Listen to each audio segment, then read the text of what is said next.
तो देखो फ्रेंड, अब हम चलते हैं अपने 11th क्वेश्चन की ओर। हमारा 11th क्वेश्चन हमसे क्या कह रहा है, एपी बराबर 3, 15, 27, 39 डॉट डॉट डॉट का कौन सा पद उसके 54वें पद से 132 अधिक है। यानी ये एपी चल रही है, इसमें एक ऐसा पद आएगा कोई जो क्या है उसके 54वें पद से 132 अधिक होगा। तो देखो, ऐसे एपी चल रही है, जैसे मैं आपसे कहूँ इसका तीसरा पद जो है, तीसरा पद इसके पहले पद से क्या है आपका, आप 24 गुना अधिक है ना, 24 अधिक है। मैं आपसे कहूँ इसका तीसरा पद पहले पद से 24 अधिक है, तो तीसरा पद यानी कि 27 क्या है, पहले पद से 24 अधिक है। पहला पद क्या है, 24 है, उससे हमने पहले पद में 24 को अधिक करा, तो हमें क्या है इसका तीसरा पद मिला। ऐसी क्या है, इस एपी में ऐसे चलते चलते एपी आगे तक जा रही है अनंत तक, इसमें एक ऐसा कोई पद आएगा जो उसके 54वें पद से 132 अधिक होगा। तो देखो, ये तो मेरे को भी नहीं पता है ना आपको पता है कि वो कौन सा पद होगा। तो देखो, एपी क्या है आगे तक चल रही है, डॉट डॉट लगा, तो यानी इसका क्या है कोई एन बा पद होगा। तो ना आप जानते ना मैं जानता हूँ, तो इसमें क्या है कोई एन बा पद होगा जो क्या है इसके 54वें पद से 132 अधिक है। ठीक है, तो कोई ना कोई पद तो होगा, है ना। ऐसे करके ये एपी जा रही है, कोई पद होगा जो 54वें पद से 132 अधिक होगा, है ना। फॉर एग्जाम्पल माना 75वां पद हुआ, फॉर एग्जाम्पल 76वां पद हुआ, कोई भी पद हो सकता है जो 54वें पद में, जो जिसका आपका 54वां पद निकालेंगे उसमें आप 132 अधिक करेंगे, तो आपको कोई सा भी पद प्राप्त हो सकता है। इनमें से कोई सा भी हो सकता है, कोई भी संख्या। तो देखो, ना वो संख्या आपको पता है ना मुझे पता है, ना वो पद आप जानते ना मैं जानता हूँ, तब हम क्या उसे एन बा पद मानेंगे, क्योंकि एपी के आगे तक चलती जा रही है ना। हम मानेंगे क्या एन बा, एपी का एन बा पद है जो क्या 54वें पद से 132 अधिक है। ठीक है, ये लिखेंगे। तो भाई क्या क्या दिया है, प्रथम पद दिया है, प्रथम पद ए बराबर दिया है 3, सारवंतर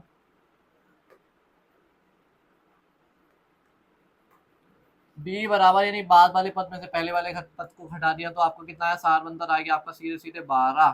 ठीक है, इतनी बात आपको क्या है दी हुई है। ठीक है, इतनी बात आप समझ गए हैं। अब हम क्या करेंगे, हम लिखेंगे एपी का एनवा पद उसके 54वें पद से 132 अधिक है। हमें भी नहीं, मुझे भी नहीं पता ना आपको पता है। एपी का एनवा पद उसके 54वें पद से 132 अधिक है। तो देखो, कोई पद तो होगा जो क्या है आपका इस तरीके से होगा।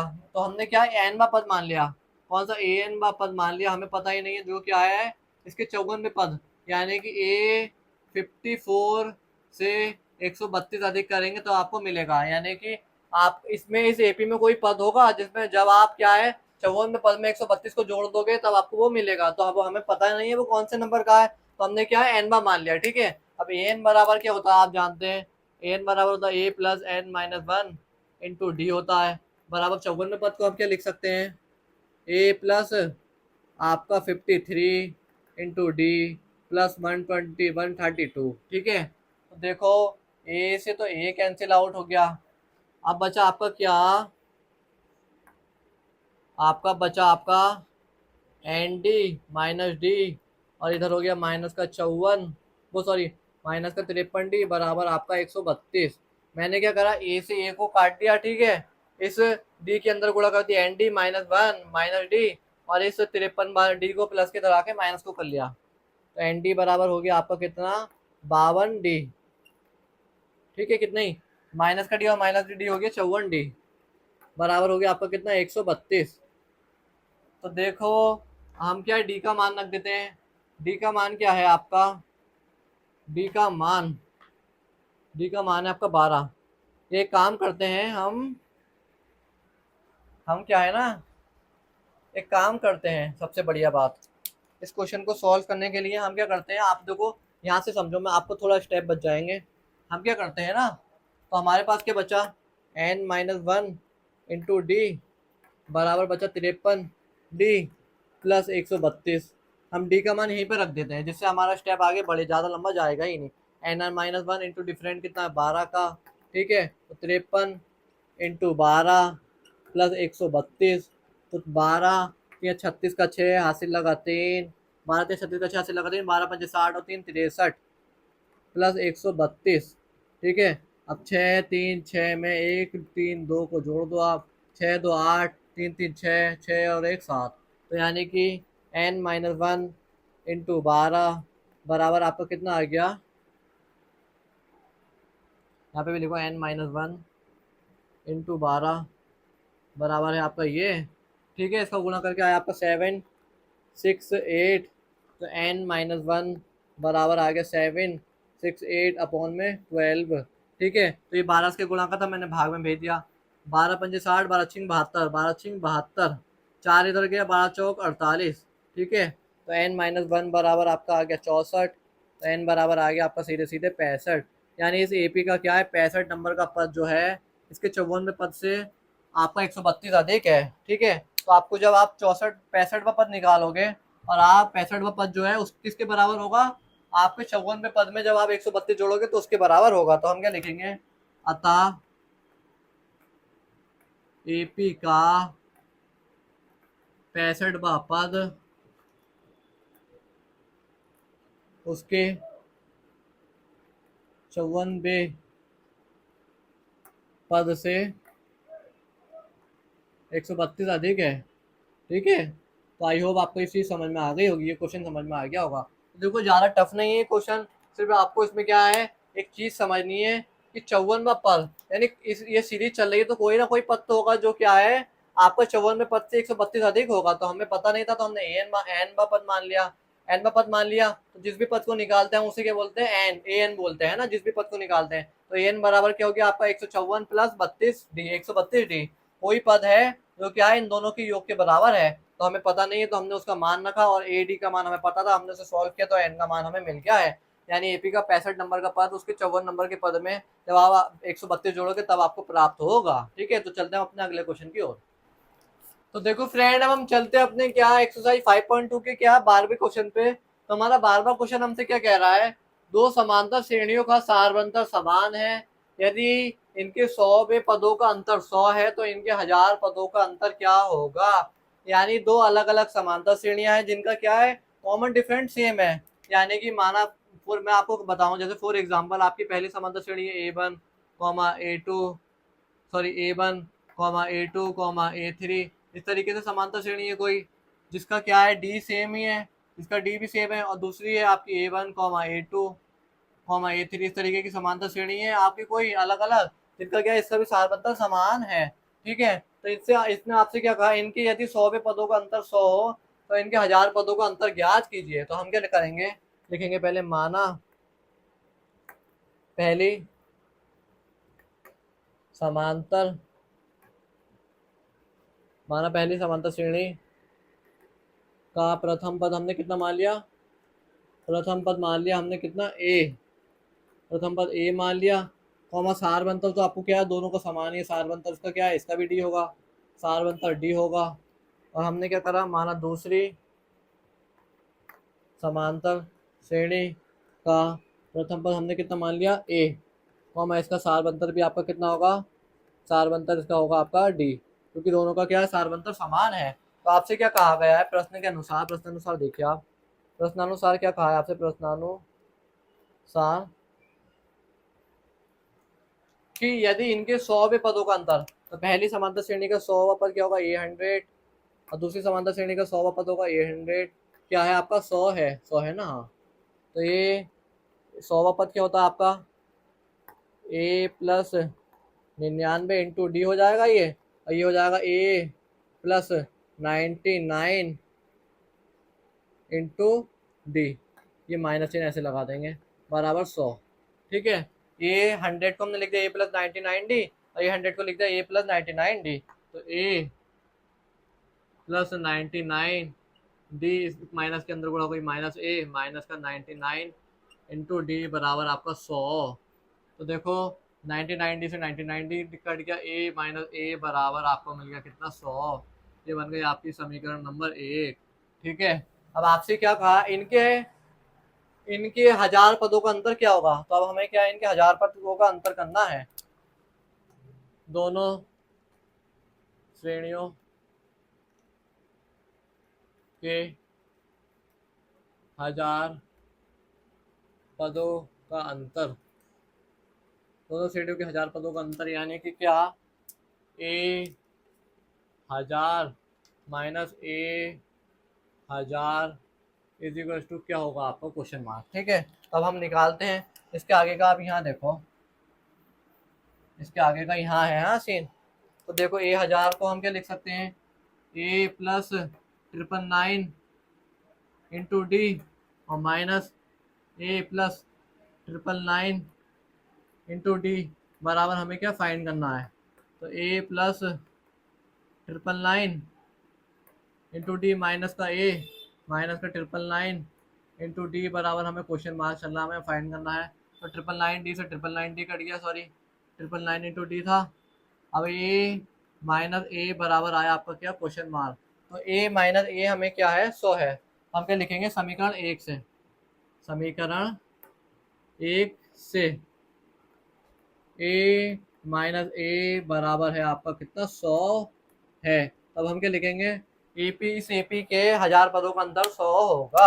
अब हम क्या लिखेंगे इस एपी यानी इस समांतर श्रेणी, इस एपी के 1000 पदों का अंतर, 1000 पदों का अंतर 100 होगा। ठीक है, आई होप आपको ये क्वेश्चन समझ में आया हो। तो देखो हमें दो एपी दी थी जो कि अलग अलग थी लेकिन जिनका सार बनता समान था। तो माना हमने पहले एपी का प्रथम पद ए मान लिया और दूसरी एपी का स्मॉल ए मान लिया। ठीक है, इसका कैपिटल है इसका स्मॉल है। तो हमने प्रश्नानुसार करा, इनके 100 पदों का अंतर करा। तो 100वें पद को लिख सकते हैं हम ए प्लस 99 डी और इसको भी लिख दिया ए प्लस 99 डी ने। जब सॉल्व किया तो ए माइनस ए मिला हमें 100। फिर हमने क्या है प्रश्न के अनुसार इन्हें बोला हमसे 1000 पदों का अंतर। तो ये 1000 माइनस ए 1000 करा तो हमें क्या है ए माइनस ए बराबर क्वेश्चन मार्क मिला और ए माइनस ए बराबर हमें क्या पहले ही 100 मिल चुका था। यानी इस एपी के 1000 पदों का अंतर भी क्या है 100 होगा। तो आई होप आपको ये क्वेश्चन समझ में आया हो। तो चलते हैं अपने अगले क्वेश्चन की ओर। तो देखो फ्रेंड, अब हम चलते हैं अपने क्या 13 नंबर के क्वेश्चन की ओर। हमारा 13 नंबर का क्वेश्चन क्या कह रहा है, 3 अंकों वाली कितनी संख्याएं 7 से विभाज्य हैं। यानी 3 अंकों वाली ऐसी संख्या बताइए जिसमें 7 का पूरी तरीके से भाग जाता है। तो पहले देखो आपको ये पता होना चाहिए कि 3 अंकों वाली संख्या क्या होती है। तो देखो आपको पता है 3 अंकों वाली संख्या क्या होती है, 3 अंकों वाली संख्याएं, 3 अंकों वाली संख्याएं, 3 अंकों वाली संख्या होती है आपकी क्या 100 से स्टार्ट होती है। देखो 99 तक तो 2 अंकों वाली है, 99 के बाद आता है 100। तो 100 पहली संख्या है और आपका किससे 100 से तो स्टार्ट होती है, 100,101 इस तरीके से संख्या चलती रहती है और 999 पे क्या है एंड होती है, जो कि क्या 3 अंकों वाली संख्या होती है। अब हमें क्या है इनमें ऐसी संख्या बतानी है जो क्या जिसमें 7 का पूरी तरीके से भाग चला जाए। हम क्या लिखेंगे 3 अंकों वाली संख्या जो 7 से विभाजित होती है, 3 अंकों वाली संख्या जो 7 से विभाजित होती है, जो 7 से विभाजित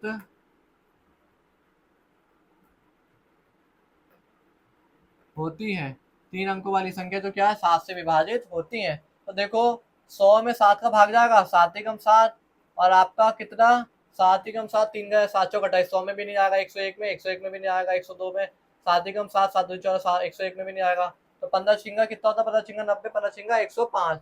तो वो कौन सी संख्या है जो 3 अंकों वाली है जो 7 से विभाजित होती है। पहली संख्या 105, फिर आपकी कितनी है 112, फिर आपकी कितनी है 119, इस तरीके से चलती रहेगी। ठीक है, अब 999 7 से विभाजित होती है। तो देखो 999 7 से विभाजित होती है नहीं, हम चेक कर लेते हैं। इसके क्या है, हमें क्या है 3 अंकों वाली संख्या जो 7 से विभाजित होती है, 3 अंकों वाली ये संख्या है। अब हमें देखना है ये 7 से जाएगी विभाजित होती है, 7 एकम 7 बचा आपका कितना 2, आ गया 9, 7 चौक 28, बचा आपका कितना 1, आ गया आपका कितना 9 और 7 दूनी 14, तो यानी 14 बचा आपका 5। तो ये देखो 999 तो 7 से विभाजित नहीं होती है। तो देखो 700 वो 999 से पहले क्या है 888 है, वो 998, तो 998 देखूँ मैं 9 आपका 7 एकम 7 और आपका कितना 2 बचा, 7 चौक 28, 28 1 बचा, 8 7 3 7 दूनी 24, ये भी नहीं जाएगी। तो देखो अगर आपको ये पता करना है कि कौन सी संख्या है जो 7 से विभाजित होगी तो आप क्या करेंगे, ये ट्रिक है। 999 में से आपने क्या है पहले 999 में आपने 7 का भाग दे दिया तो वो कितनी बार चला गया 142 बार, आपके बचा आपका शेषफल 5। तो आप 999 में से 5 को घटा देंगे, 999 में से जब आप 5 को घटाएंगे क्या मिलेगा आपको 994। ठीक है, एक तरीका है ये। तो हमें क्या अंतिम संख्या कौन सी मिल गई, 99 आपकी कौन सी मिल गई, 4 मिल गई, जो क्या 7 से विभाजित होगी, यानी कि हम 7 ही कम 7, फिर आपका कितना बचा 2, 7 चौक 28, 28 बचा आपका 1, 7 दूनी 14। ठीक है, नहीं तो आप क्या ऐसे भी कर सकते हैं, 102 999 में 7 का भाग दे के देखें पूरी तरीके से नहीं गया, फिर 998 में देख के देखें नहीं जाएगा, 997 में देख के देखें नहीं जाएगा, 996 में देख के देखें नहीं जाएगा, 995 में देख के देखेंगे नहीं जाएगा, फिर 994 में आप देख के देखेंगे 7 का भाग तो चला जाएगा। तो वो कौन सी संख्या आपकी लास्ट संख्या कौन सी 994 है, जो क्या है 7 से पूर्णतः विभाजित होती है। अब देखो हमें 3 अंकों वाली संख्याएं भी मिल गई जो 7 से विभाजित होती है। पहली 105 से शुरुआत होती है और 994 यानी 994 पे खत्म होती है। तो हमें क्या बताना कि 3 अंकों वाली कितनी संख्या 7 से विभाजित होती है, यानी इस तरीके की कितनी संख्या जिनमें 7 का भाग चला जाता है, यानी हमें कुल मिला के n निकालना है। ठीक है, अब हम क्या लिखेंगे, प्रथम पद a बराबर आपका कितना हो गया 105, सारवंतर आपका d बराबर कितना हो गया, सारवंतर d बराबर हो गया 112 माइनस 105 इज इक्वल टू कितना हो गया 7, an अंतिम पद आपका कितना है 994 है। ठीक है, हमें क्या है n is equal to question mark, यानी इस ऐसी संख्या जो 7 से विभाजित होती है वो कितनी है ये हमें ज्ञात करना है। तो हम क्या है सूत्र निकाल देंगे कि किसी भी पद को निकालने वाला सूत्र क्या होता है an, तो an बराबर होता है a plus n minus 1 into D. तो देखो हमें अंतिम पद भी पता है, प्रथम पद भी पता है, डी भी पता है, हमें एन बताना है कि इस एपी में टोटल कितने नंबर है, यानी कितनी संख्याएं हैं, यानी कितने नंबर से मिलकर बनी है ये एपी, है ना, यानी इस एपी में टोटल कितने टर्म्स है। अब हम क्या करेंगे सबके मान को फिल कर देंगे, 994 ए बराबर आपका कितना 105 प्लस एन माइनस 1 हमें फाइंड करना है, डिफरेंट है आपका कितना 7 का। अब हम क्या करेंगे 994 माइनस 105 बराबर n माइनस 1 इंटू कितना आप गया 7। हम क्या करेंगे 994 में से 994 माइनस 105 कर देंगे। ठीक है, तो देखो 14 में से 5 जाएगा बच्चा 9, और आपका कितना 8 में से 0 का 8 ही हो गया, 9 में से 1 गया आपका 8, 8 8 9। ठीक है, तो आपका कितना बचा 14 में से 5 जाएगा बचा 9, आपका 98 में से 10 चला जाएगा, हाँ सही है। तो 8 9 बराबर आ गया आपका n माइनस 1 इंटू 7। ठीक है, तो n माइनस 1 बराबर आ गया 8 डिवाइड बाय 7। तो 7 गुणा का इसके भट्टे में भेज दिया। अब हम इसी में भाग करते हैं 7 का, 7 ही कम 7 बचा 1, 7 दूनी 14 बचा 4 और 9 आ गया 7 7 49 यानी 127। n माइनस 1 बराबर 127 127, तो n बराबर आ गया आपका कितना सीधे सीधे 128, यानी 128 संख्याएं हैं जिनमें 7 का भाग जाता है। 3 अंकों वाली 128 संख्याएं जो क्या है 7 से विभाज्य है, विभाज्य मतलब जिनमें पूरी तरीके से 7 का भाग जाता है। तो हम क्या लिखेंगे इसमें कि इस 128 संख्या इस एपी में 3 अंकों वाली 128 संख्याएं हैं, 128 संख्याएं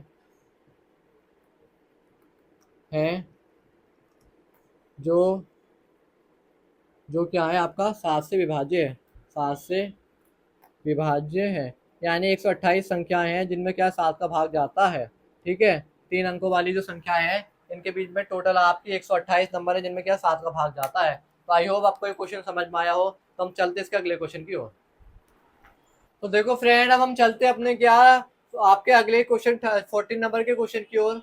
हमारा 14 नंबर का क्वेश्चन क्या कह रहा है, 10 और 250 के बीच में 4 के कितने गुणज हैं, यानी कि 10 और 250 के बीच की जो संख्या है, फॉर एग्जाम्पल क्या 10 के बाद क्या थी 11 12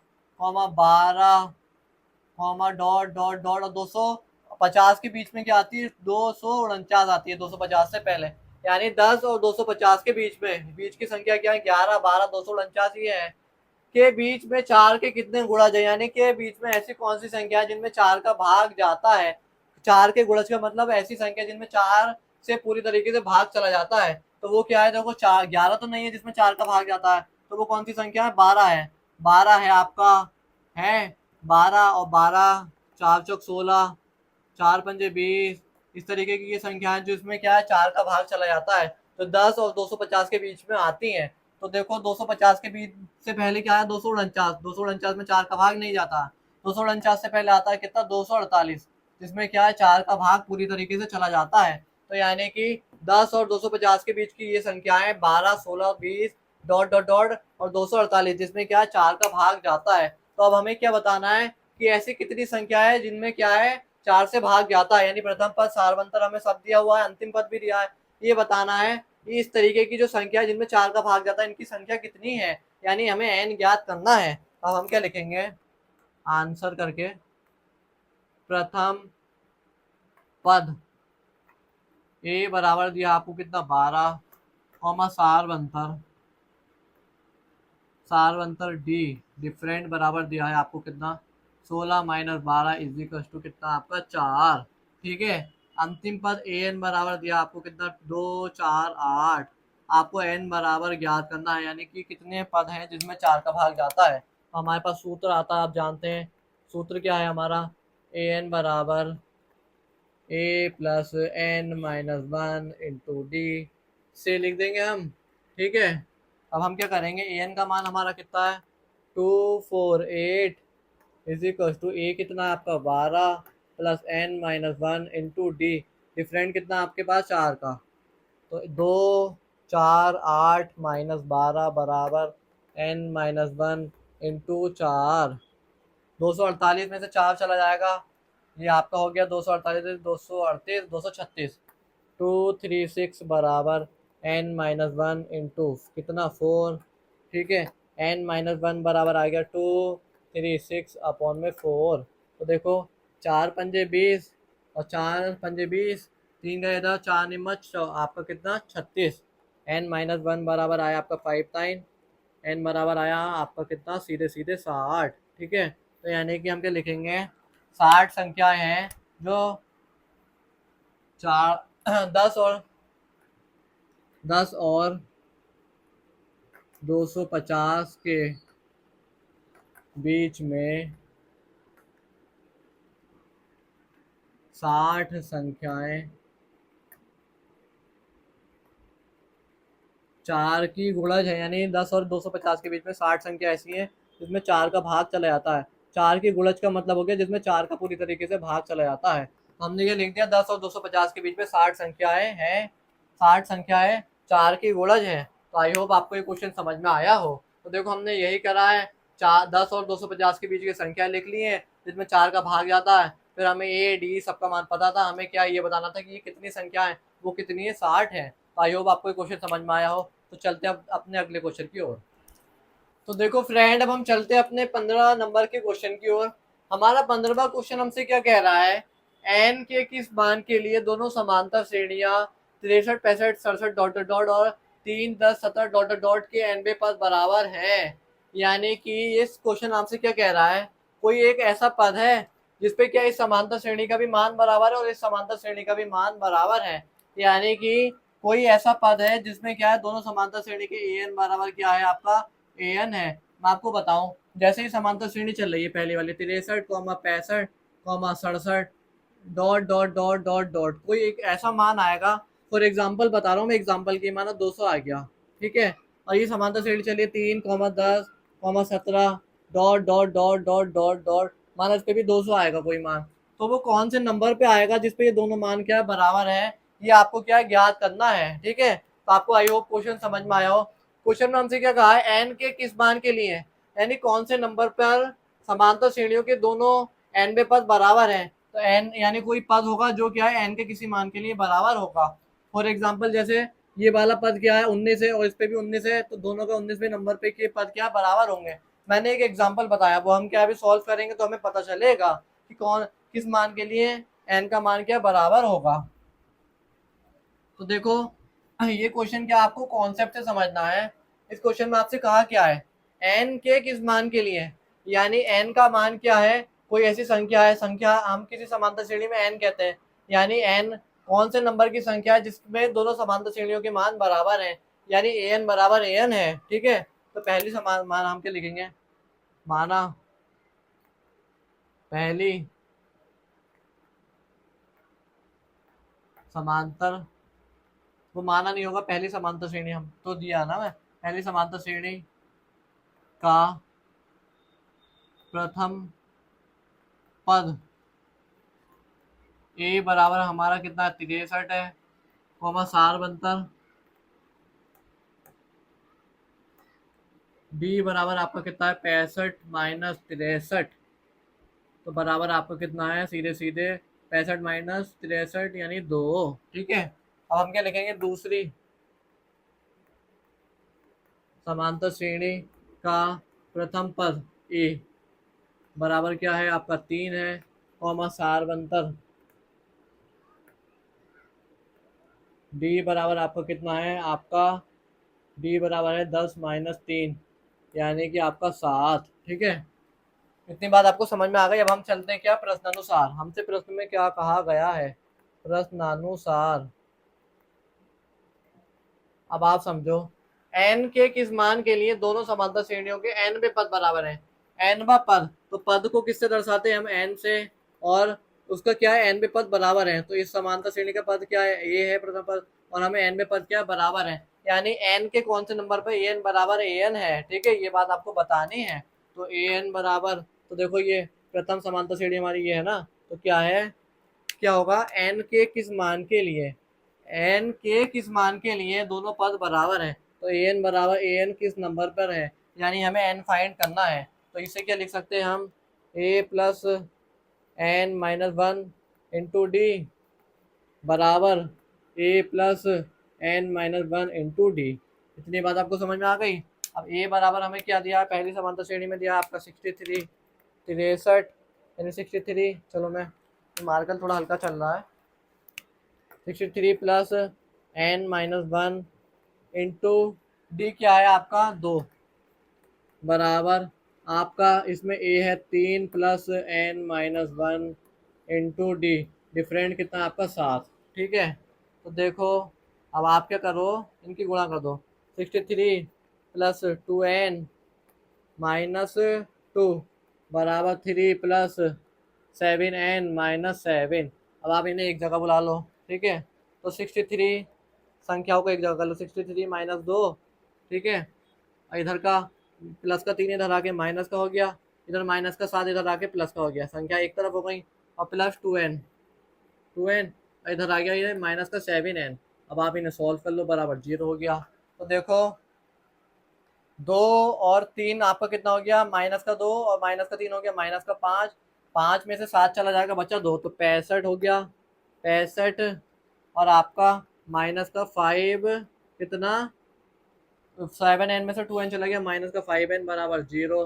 ठीक है, तो 65 बराबर हो जाएगा आपका कितना, 5n, तो n बराबर हो जाएगा आपका कितना, 65/5, यानी कि 5 ही कम 5 और 5 या 15, n बराबर 13, यानी 13वें नंबर के पद, दोनों समांतर श्रेणी के 13वें नंबर के पद क्या बराबर होंगे। ठीक है, हम क्या लिखेंगे, अब हम इसके आगे का देखो, दोनों दोनों समांतर श्रेणी दोनों समांतर श्रेणियों के 13वें पद के मान बराबर होंगे।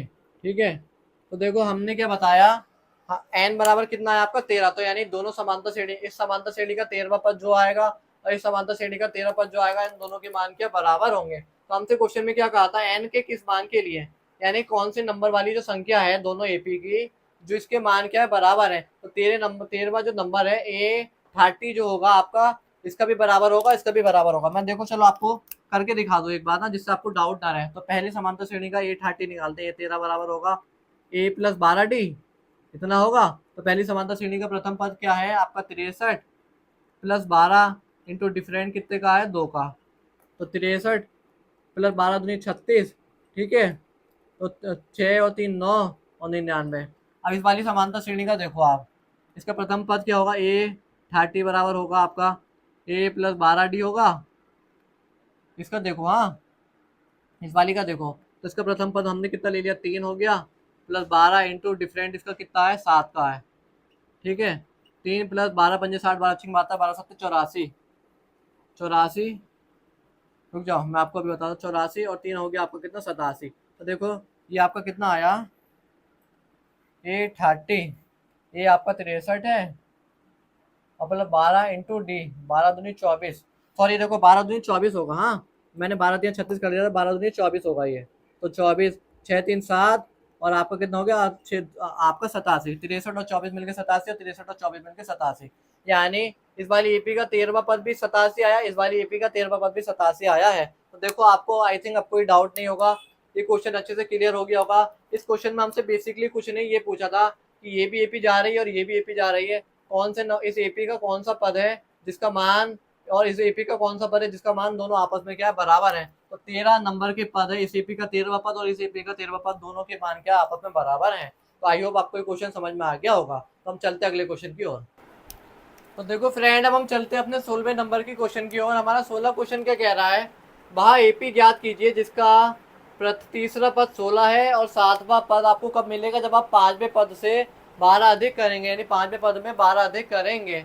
यानी कि हमें एक एपी डिफाइन करनी है, फाइंड करनी है जिसका थर्ड यानी A3 तीसरा पद, यानी A3 बराबर दिया 16, और 7वां पद आपको कब मिलेगा, जब आप 5वें पद में 12 अधिक करेंगे। ठीक है, तो हम क्या करेंगे, हमें उस एपी को ज्ञात करने के लिए क्या है, किसी भी एपी को ज्ञात करने के लिए प्रथम पद और सारबंतर पता होने चाहिए। तो देखो हमें क्या है, पहले ए और डी निकालना पड़ेगा। तो हम क्या करेंगे, हमें पता ही नहीं है, तो माना एपी का प्रथम पद क्या होता है, प्रथम पद बराबर हमने कितना मान लिया, ए, सारबंतर बराबर हमने कितना मान लिया, सारबंतर बराबर मान लिया हमने डी। ठीक है, अब हम क्या लिखेंगे, प्रश्नानुसार, यानी हमें क्या दिया है, मैंने आपको बताया ना, आप एपी के क्वेश्चन को सॉल्व करें तो आपको क्या है, पहले लगेगा कि क्वेश्चन डिफिकल्ट है, लेकिन आपको एपी के क्वेश्चन को सॉल्व करने का तरीका क्या है, जो आपको दिया है पहले आप उसे लिख लीजिए। तो आपको क्या दिया है, तीसरा पद दिया है, तीसरा पद क्या होता है, A3 बराबर क्या होता है आपका, A+2D। ठीक है, ये क्या है आपको तीसरा पद कितना होता है, तीसरा पद, तो आप सॉरी तीसरा पद एपी ज्ञात कीजिए जिसका तीसरा पद 16 है, तीसरा पद कितना दिया आपको, 16 दिया है। तो A3 क्या होता है, A+2D होता है, A+2D बराबर क्या है आपको 16 दिया है।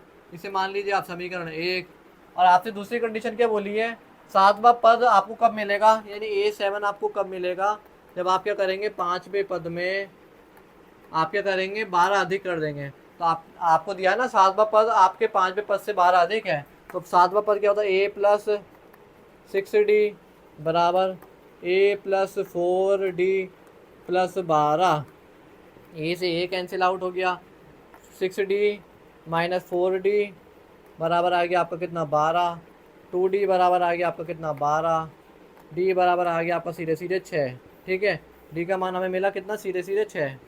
अब हम क्या करेंगे, इस D के मान को समीकरण 1 में रख देंगे, जिससे हमें क्या है, A का मान मिल जाएगा, D का मान समीकरण 1 में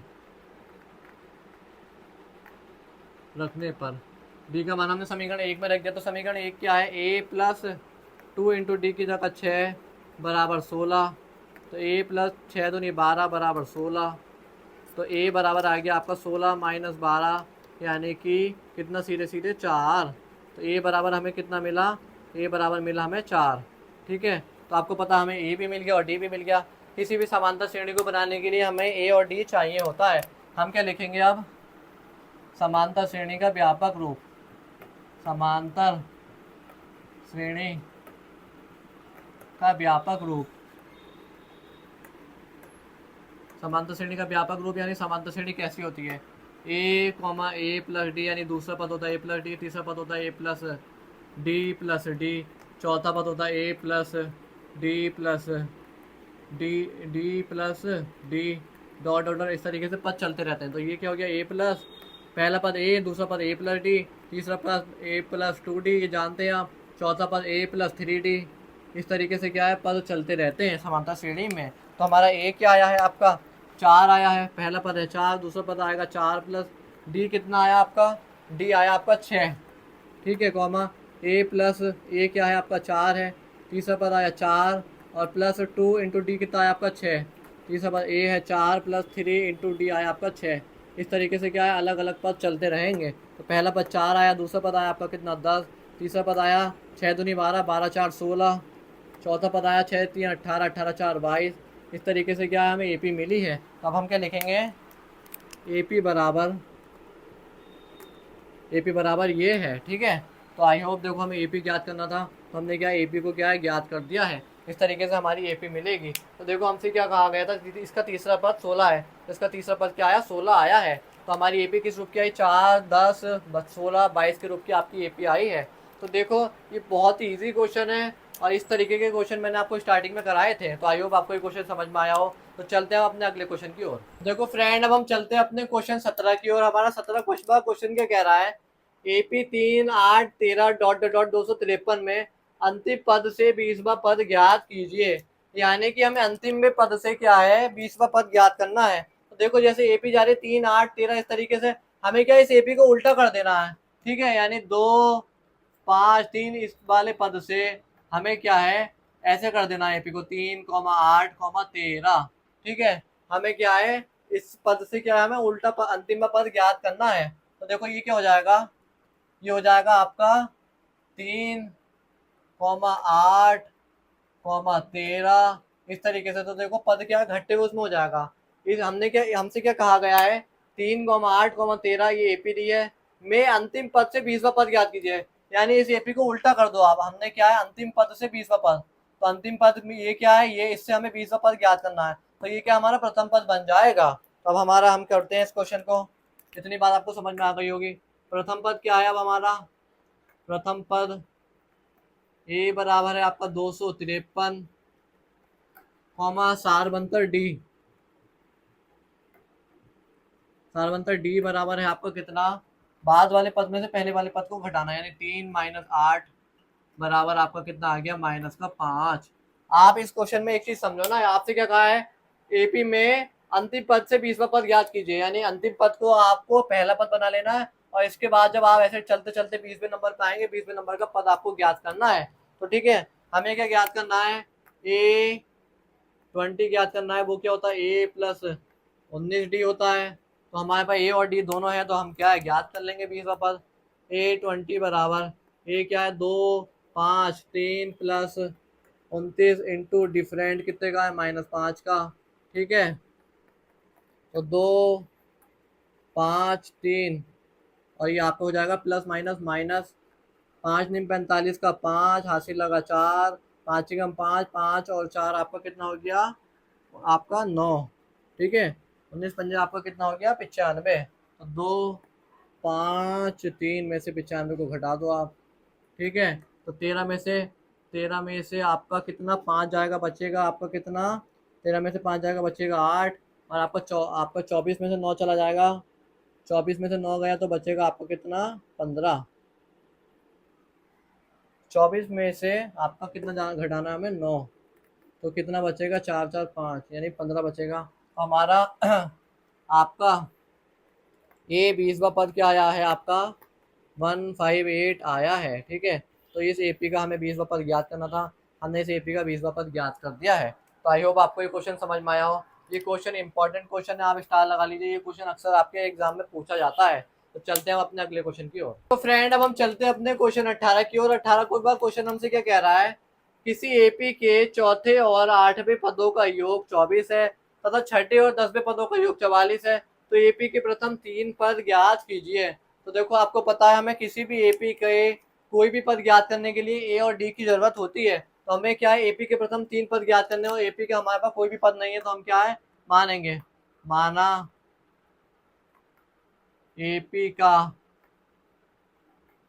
प्रथम पद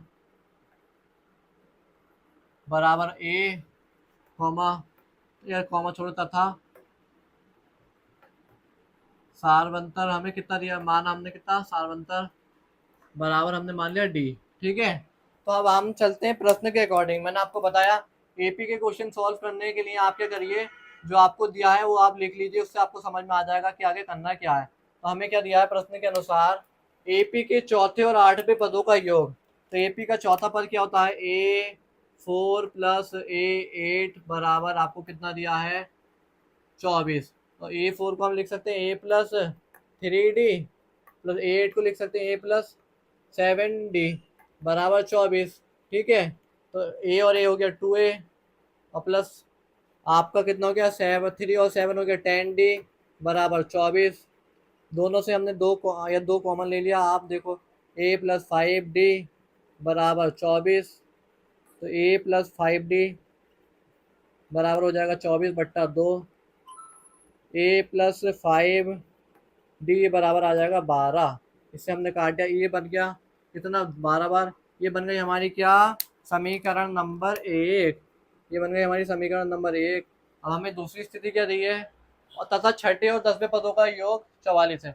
छठे पद स्थिति 2 लिख देता हूँ मैं, जिससे आपको समझ में आ जाए। स्थिति 2 छठे पद, छठा पद क्या आपका A6 छठे और 10वें पद का A10 का योग कितना है आपका 44।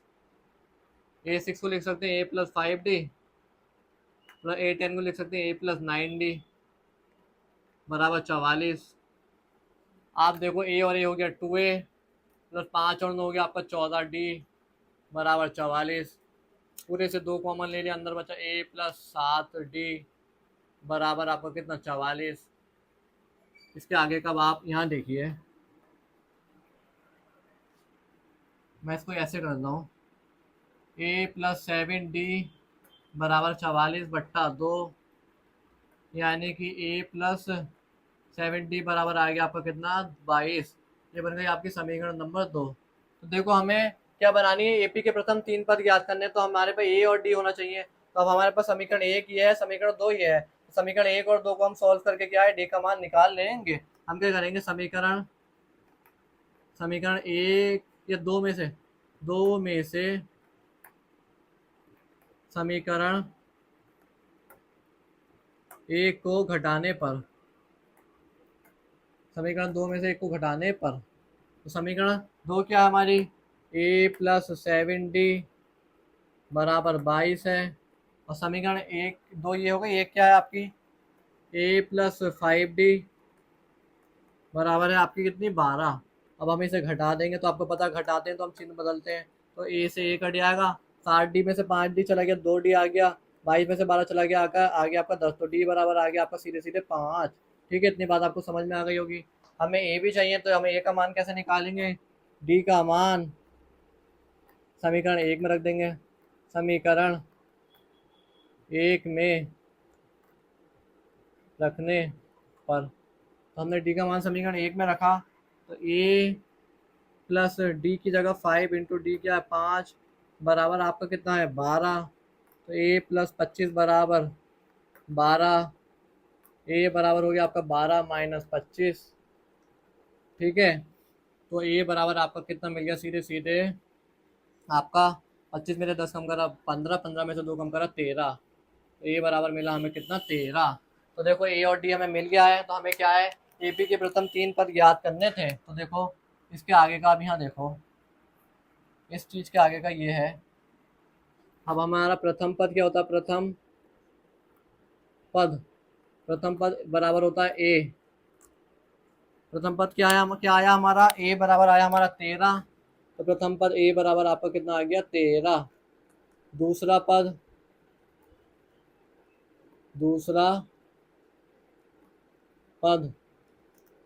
A2 बराबर होता है A+D। ठीक है, तो A2 बराबर आपका क्या है, A है आपका 13 प्लस D है आपका कितना, D है आपका कितना 5। तो A2 बराबर आ गया 13 + 5 हो गया 18। तीसरा पद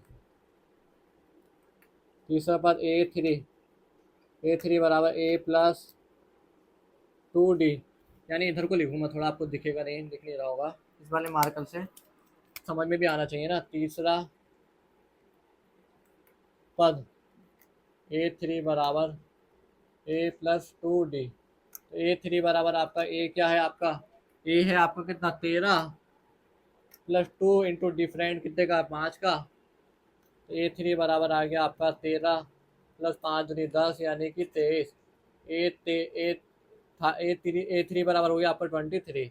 तो पहला पद आया आपका 13, उसमें हमारा सार बनता है 5 जोड़ा, तो दूसरा पद 18 का, तीसरा पद 23 का। ठीक है, तो हमारा पहला पद 13 है, दूसरा पद क्या है आपका 18, तीसरा पद है आपका 23। तो आई होप आपको ये क्वेश्चन क्लियर हो गया होगा। तो देखो हमसे क्या एपी के प्रथम 3 पद पूछे थे, तो किसी भी पद को बताने के लिए हमारे पास ए और डी होना चाहिए, तो हमारे पास एपी का ए और डी नहीं था, तो हमने माना। फिर हमें जो सिचुएशन दी थी उसके अकॉर्डिंग हमने इक्वेशन बनाई, उन इक्वेशनों को सॉल्व किया, तो हमें ए और डी के मान मिल गए, और फिर हमने क्या प्रथम पद, द्वितीय पद और तृतीय पद को निकाल दिया। तो आई होप आपको ये क्वेश्चन समझ में आया हो। हम चलते हैं अपने अगले क्वेश्चन की ओर। तो देखो फ्रेंड, अब हम चलते हैं अपने क्वेश्चन 19 की ओर। हमारा 19वां क्वेश्चन क्या कह रहा है, बहुत ही इजी क्वेश्चन है। सुब्बा राव ने 1995 में रुपए 5,000 के मासिक वेतन पर कार्य आरंभ किया और प्रत्येक वर्ष में 200 रुपए की वेतन वृद्धि की प्राप्ति हुई। किस वर्ष में उनका वेतन रुपए 7,000 हो गया। तो देखो एक पर्सन है सुब्बा राव नाम के, जिन्होंने क्या है 1995 में कहीं पे जॉब करना स्टार्ट किया। तो उनकी स्टार्टिंग पहले साल की सैलरी थी 5,000, दूसरा साल यानी अगले साल में उनकी सैलरी में 200 रुपये बढ़े। तो पहले साल में सैलरी जैसे थी उनकी कितनी, 1995 में सैलरी थी उनकी कितनी 5,000। ठीक है, 1996 में क्या है उनके 200 रुपये और बढ़ गए, तो यानी कि 5200 हो गई। ठीक है, फिर ऐसी क्या कहते हैं 1947 में फिर 200 रुपये बढ़ गए, तो उनकी 5400 रुपये हो गई सैलरी। ठीक है, इतनी बात आपको समझ गई। ऐसी वर्ष बढ़ता गया, ऐसी सैलरी बढ़ती गई। तो वो पूछ रहा है आपसे कि किस वर्ष में उनका वेतन 7,000 हो गया था। तो देखो इस हिसाब से ये हमारी एपी बन रही है, तो हम क्या लिखेंगे, सुब्बा राव की प्रथम वर्ष की मासिक वेतन, सुब्बा राव का प्रथम वर्ष का मासिक वेतन बराबर आपका कितना था 5,000। ठीक है, तो आपका कितना था प्रथम वर्ष का वेतन 5,000 रुपये था। तो प्रथम वर्ष उसकी सैलरी थी कितनी, ए बने आपका 5,000। जब आप वो अगले साल उसकी सैलरी में, सुब्बा राव की सैलरी में क्या हुआ 200 रुपये की वृद्धि हुई, 200 रुपये की वृद्धि हुई, तो उनकी सैलरी कितनी हो गई 5200। अब हम क्या लिखेंगे, सुब्बा राव का द्वितीय वर्ष का मासिक वेतन A2 बराबर कितना हो गया आपका 5,000 प्लस 200। ठीक है, और आपका इजिकल टू कितना हो गया 5200। इतनी बात आपको समझ में आ गई। ठीक है, 5200 हो गया। तो देखो अब हम क्या लिखेंगे, स्थिति के अनुसार बनी सूची, स्थिति के अनुसार बनी सूची। स्थिति के अनुसार क्या सूची बन रही है आपकी, वो क्या बन रही है आपकी, पहले वर्ष था उनका वेतन 5,000, दूसरे वर्ष हो गया आपका 5200, तीसरे वर्ष हो गया उनका ऐसे 5400। ठीक है, ऐसे चलता रहा और कब जाके उनका वेतन 7,000 रुपये हो गया। तो हमें क्या वो वर्ष बताना है, यानी कौन से वर्ष में। तो देखो हमें क्या है, प्रथम पद हमारा 500 लिखा है, ये 5,000 हो गया, द्वितीय पद हो गया आपका 5200, और आपका अंतिम पद हो गया आपका 7,000। तो हमें क्या है एन बताना है। हमसे क्या पूछा ना कि किस वर्ष में प्रत्येक वर्ष में 200 रुपये की वृद्धि हो रही है, किस वर्ष में उनका वेतन 7,000 हो गया, यानी कि कौन से साल में उनका वेतन 7,000 पहुंच गया है, यानी कि हमें एन बताना है। एन मीन्स होता है पदों की संख्या, यानी कि कौन सा वर्ष है ना। तो हम क्या लिखेंगे, हमारा प्रथम पद क्या है आपको पता ही है, अब हम चलो लिख लेते हैं। प्रथम पद ए बराबर आपका कितना है 5,000 कॉमा सारवंतर, डी बराबर है आपका कितना 5200 माइनस 5,000 बराबर आ गया आपका कितना 200। ठीक है, तथा एन एन यानी अंतिम पद है आपका 7,000। ठीक है, तो हमें क्या एन ज्ञात करना है, हम लिखेंगे क्या सूत्र क्या होता है आपका, ए एन बराबर a plus N minus 1 into d से। इससे हम करते हैं, हमारा ए एन क्या है, हमारा 7,000 है, ए एन है 7,000 बराबर ए क्या है आपका, ए क्या 5,000 है, हाँ 5,000 plus N minus 1 into different कितना है 200 है। इतनी बात समझ में आ गई। अब हम क्या करेंगे, इसे 7,000, इस 5,000 को इधर पक्षांतर कर दिया, -5,000 बराबर n-1 इंटू 200। ठीक है, 7,000 में से 5,000 गया, बचा आपका 2,000 बराबर n-1 इंटू 200। अब ये 200 इसके गुणा का इसके भाग में चला जाएगा, तो आप क्या है इस क्वेश्चन को यहाँ देखो, थोड़ा सा मैं लाइन खींच दूँ, इसके आगे का पार्ट यहाँ देखो आप। ठीक है, इसके आगे का पार्ट क्या है आपका, यहाँ पे है, इसके आगे का पार्ट ये है। तो देखो n-1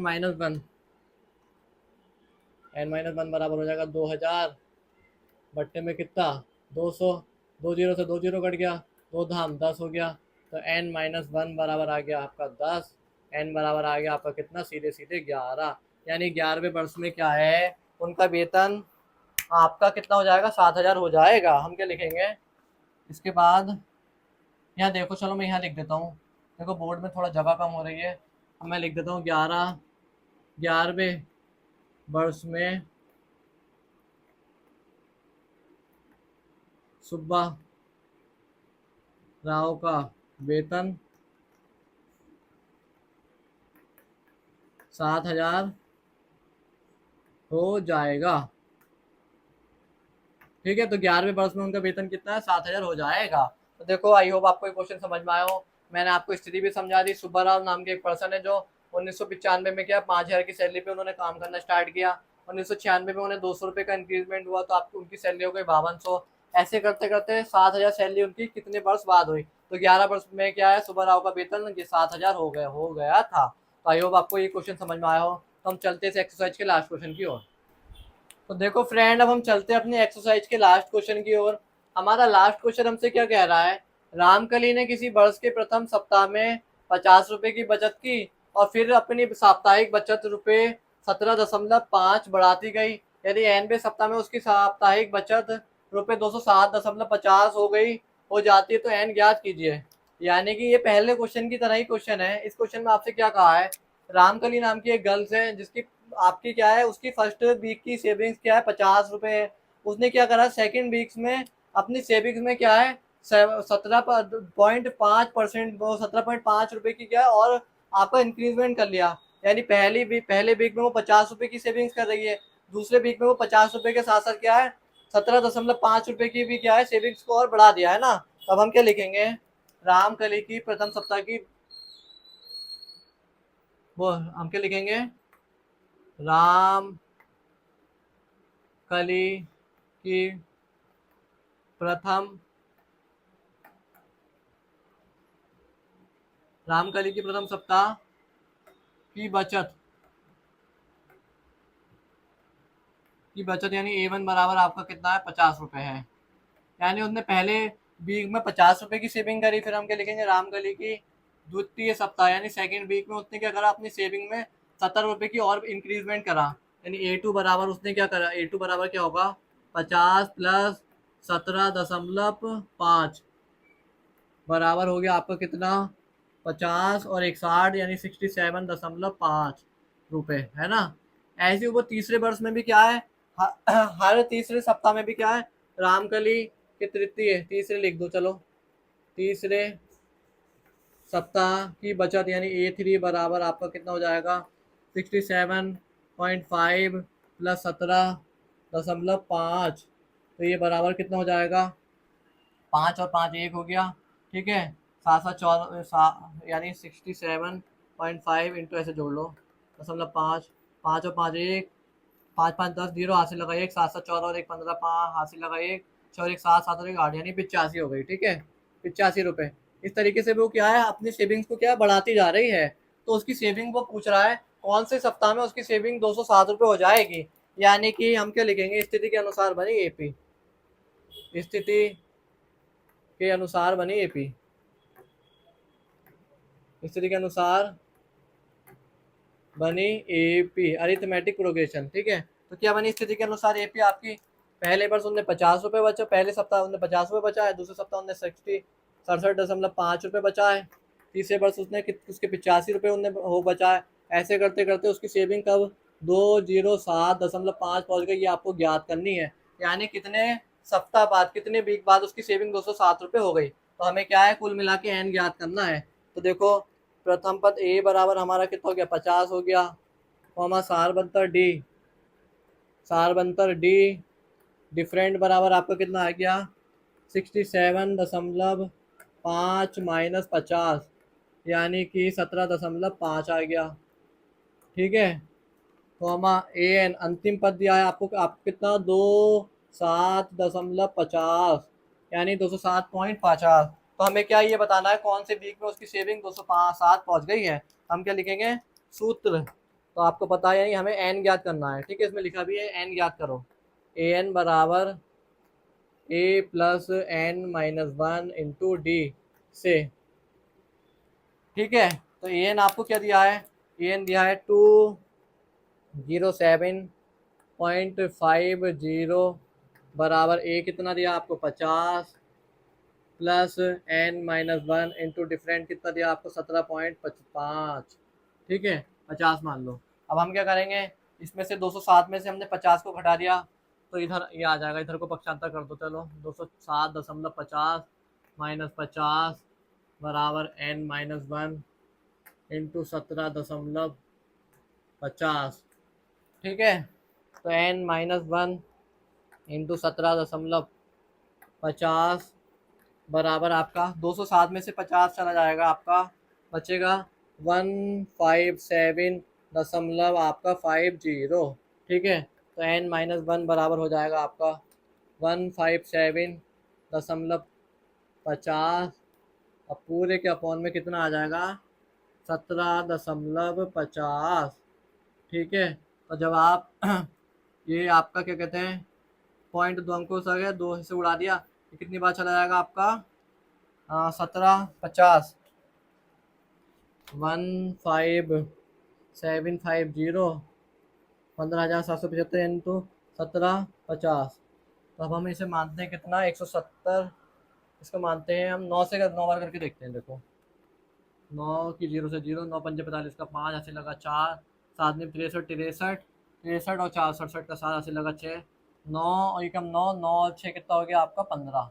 तो यानी कि ये कितनी बार कट गया, 9 बार कट गया। ठीक है, तो आपका क्या हो गया, एन माइनस 1 बराबर 9, एन बराबर आपका आ गया सीधे सीधे 10। तो हमें एन का मान क्या है, ज्ञात करना था, तो हमने एन का मान क्या है 10 ज्ञात कर दिया है, यानी 10 सप्ताह बाद उसकी बचत 207.50 हो जाएगी। अब आप लिख लीजिएगा 10 सप्ताह बाद आपका रामकली की बचत 207.50 हो जाएगी। अगर देखो आपको ये वीडियो थोड़ा भी हेल्पफुल लगा हो तो प्लीज़ आप वीडियो को लाइक, सब्सक्राइब और कमेंट जरूर कीजिएगा, और अपने फ्रेंड के साथ जरूर शेयर कीजिएगा। तो मिलते हैं अपनी नेक्स्ट एक्सरसाइज की ओर।